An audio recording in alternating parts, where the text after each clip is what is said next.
Saturday morning ಇನ್ನು ಸಂಕ್ರಾಂತಿ ಹಬ್ಬ ಹತ್ರ ಬಂದೇ ಬಿಡ್ತು. ಹಾಗಾಗಿ ಒಂದೊಂದೇ ಜಾಗಗಳನ್ನ ಕ್ಲೀನ್ ಮಾಡ್ಕೊಂಡ್ಬಿಡೋಣ ಅಂತ ಹೇಳ್ಬಿಟ್ಟು ಮೊದಲು ಆ ಕಿಚನ್ ಕೌಂಟರ್ ಟಾಪ್ನೇ ಮುಗಿಸ್ಕೊಂಡ್ಬಿಡೋಣ ಅಂತ ಹೇಳ್ಬಿಟ್ಟು ಕ್ಲೀನ್ ಮಾಡ್ಕೊಳ್ತಾ ಇದ್ದೆ. ಈ ಚಾಪಿಂಗ್ ಬೋರ್ಡ್ ತರಕಾರಿ ಹೆಚ್ಚೋ ಮಣೆ ಇರುತ್ತಲ್ಲ, ಅದಕ್ಕೆ ಸ್ವಲ್ಪ ನಿಂಬೆಹಣ್ಣು ಜೊತೆ ಬೇಕಿಂಗ್ ಸೋಡಾನ ಹಾಕ್ಬಿಟ್ಟು ಎರಡು ಕಡೆ ಚೆನ್ನಾಗಿ ಉಜ್ಬಿಟ್ಟು ಕ್ಲೀನಾಗಿ ತೊಳೆದ್ಕೊಂಡು ಇದರ ಗಾಳಿಗೆ ಹೊರಗಡೆ ಇಡ್ತಾ ಇದ್ದೀನಿ. ಮಣ್ಣಿನ ಪಾತ್ರೆಗಳನ್ನಾದರೂ ಅಷ್ಟೇನೆ ನಾನು ಯೂಸ್ ಮಾಡಿ ತೊಳೆದಿಟ್ಟಿದ ತಕ್ಷಣನೇ ಹೊರಗಡೆ ಇಟ್ಬಿಡ್ತೀನಿ.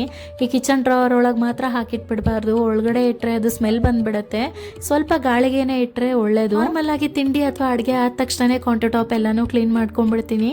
ಈ ಸೆರಾಮಿಕ್ ಕಂಟೈನರ್ ಇಲ್ಲ ಇದ್ವಲ್ಲ, ಹಾಗಾಗಿ ಅವನ್ನೆಲ್ಲಾನು ಕ್ಲೀನ್ ಮಾಡಿ ಎತ್ತಿಟ್ಬಿಟ್ಟು ಇನ್ನು ಅಡುಗೆ ಮನೆಯಲ್ಲಿ ಸಿಂಕೇರಿ ಹತ್ರ ಸ್ವಲ್ಪ ಜಾಸ್ತಿನೇ ಜವಾಬ್ದಾರಿ ವಹಿಸ್ಬೇಕು. ಇದಕ್ಕೆ ಸ್ವಲ್ಪ ನಾನಿಲ್ಲಿ ಬೋರಿಕ್ ಆಸಿಡ್ ಹಾಗೇನೆ ಬೇಕಿಂಗ್ ಸೋಡಾ ಹಾಗೆ ವೈಟ್ ವಿನೆಗರ್ ಬರುತ್ತಲ್ಲ, ಇದನ್ನ ಹಾಕ್ಬಿಟ್ಟು ಈ ತರ ನೊರೆ ಬರೋವರೆಗೂ ಬಿಡಬೇಕು. ಇದಕ್ಕೆ ಸ್ವಲ್ಪ ಕಾದಿರೋ ನೀರು ಅಂದ್ರೆ ತುಂಬಾ ಕುದೀತಿರೋ ನೀರಲ್ಲ, ಸ್ವಲ್ಪ ಬಿಸಿ ಇರೋಂತ ನೀರ್ನ ಹಾಕ್ಬಿಟ್ಟು ಡ್ರೈನ್ ಆಗೋದಕ್ಕೆ ಬಿಡಬೇಕು. ಒಂದ್ಸತಿನಾದ್ರೂ ಈ ರೀತಿಯಾಗಿ ಮಾಡೋದ್ರಿಂದ ಸಿಂಕ್ ಒಳಗಡೆ ಇರೋ ಪೈಪಲ್ಲಿ ಜಿಡ್ಡು ಹಾಗೆ ಬ್ಯಾಡ್ ಸ್ಮೆಲ್ ಇರೋದಿಲ್ಲ.